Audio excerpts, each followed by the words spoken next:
এই যে আছে আপনারা কালারটা দেখেন, এই গাছের কিছুটা কালার আসা শুরু হয়েছে। এখন এটা এর ভিতরে দুই একটা কালার আবার দেখছি লালও হচ্ছে, এই যে ছোট্ট ছোট আঙুর যেটা দেখছি যে লাল হচ্ছে। তা আসলে কি এটা লাল কালার আসবে কিনা আমি বুঝতে পারছি না এখনো সঠিকভাবে। তা এখনো কিছুটা হলুদ বর্ণের আছে, আবার কিছুটা লাল বর্ণের আসছে।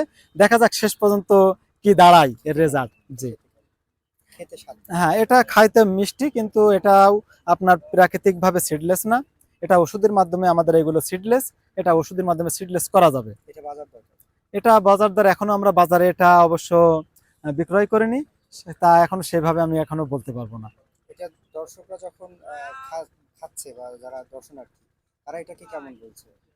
হ্যাঁ, দর্শনার্থীরা যারা খাচ্ছে তখন তো বলতেছে যে না মিষ্টি আছে, কিন্তু মিষ্টি এটাই বলতেছে, কিন্তু আসলে এটা বাজারে তো এখনো বিক্রি করিনি, এই জন্য এটা বলাটা এখনো সম্ভব না। আপনি এটার বাণিজ্যিক চাষাবাদ নিয়ে কি বলবেন?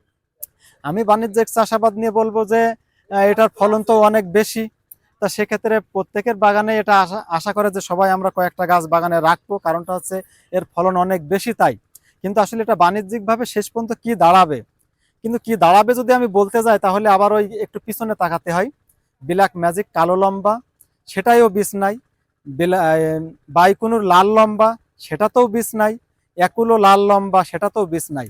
এখন এটা যদি লাল না হয় তাহলে সেক্ষেত্রে আমি বলবো এর চাইতে মার্কেট রঙিনটারই বেশি। আর যেহেতু সেটা লম্বা, আমাদের বাংলাদেশের মানুষ তো বেশিরভাগ লম্বা আঙুরটাই পছন্দ করে, তা সেক্ষেত্রে এদের আগিয়ে আছে ওইগুলোই।